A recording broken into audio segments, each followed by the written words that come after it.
Any of you remember this? 2 years of exhaustive investigation and nothing to establish the fanciful conspiracy theory that Democratic politicians and TV talking heads had treated like a foregone conclusion. They told everyone there had been a conspiracy between Russia and the Trump campaign.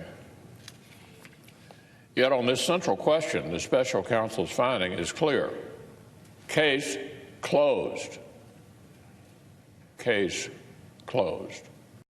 Well, apparently, Senate Intelligence Chairman Republican Richard Burr didn't get that memo because now he is among those coming under fire by Republicans to try and subpoena Donald Trump Jr.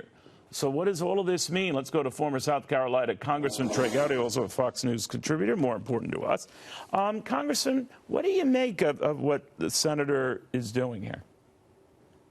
Two things. Number one, the fact that Richard Burr is issuing a subpoena means the attempts to negotiate a voluntary appearance failed.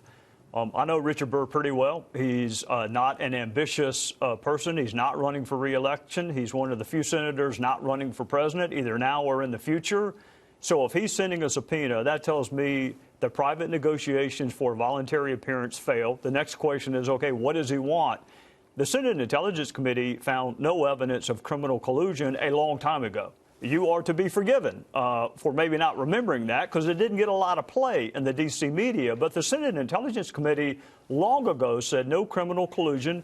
Richard Burr is not investigating obstruction of justice because he's not a prosecutor. That leaves two things, election security and the report that he has yet to publish. And my suspicion is there is testimonial discrepancy between witnesses. And Chairman Burr is wanting to give one of those witnesses an opportunity to clarify, amplify, otherwise correct a discrepancy. He did it with Jared Kushner. Remember, Kushner came back a second time. I think that's what Richard Burr is trying to do. Well, we're unconfused. He obviously had to know the Republican wrath he would face for doing so. We're recommending that he do so. And I'm wondering if the report itself, the Mueller report, has anything to do with it, and anything attributed to Donald Trump Jr. that doesn't jive with his closed-door meeting with the same committee. What do you think? Well, I think if Senator Burr were here, he would say he has great respect for the executive branch and their ability to conduct investigations, but he's a member of a co-equal branch that also has a responsibility. And I do understand that a lot of our focus has been on that alleged collusion angle, but it has never been the focus of a conversation I had with Senator Burr. He has always been much more interested in the counterintelligence and the election security component. Or remember, the Senate Intelligence Committee said no collusion before Mueller did. I mean, this is old news to them. So I appreciate what Majority Leader McConnell said about case closed. It's been closed on collusion for Richard Burr. What is this case then about, Congress? That's where I'm a little confused. If he is pursuing and wants to hear again from the president's son, what is it you suspect he is zeroing in on?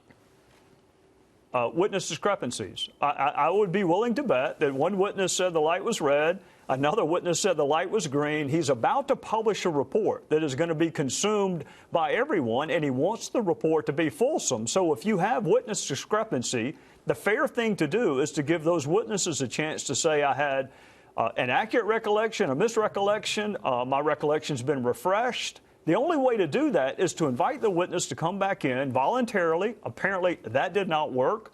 Your next option, which I think Burr is pretty reluctant to use, is a subpoena. When this final story is written, Neil, I think you'll find he offered a voluntary. It didn't work out. And this has nothing to do with collusion or obstruction. It is about writing a report that you can have confidence in. All right, but then the president isn't going to let his son speak, just like he's been against having others speak, right?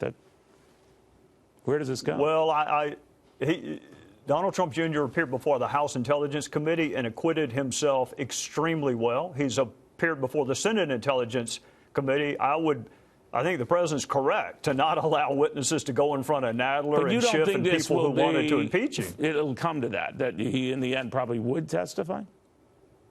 I think if there is a factual discrepancy that he has the ability to clear up, keeping in mind he has no criminal exposure. Richard Burr can't prosecute him for anything. No criminal exposure, no collusion. That leaves election security and writing a report. Trey Gowdy, thank you very much. Have a good weekend. Yes, sir. You too. Thank you.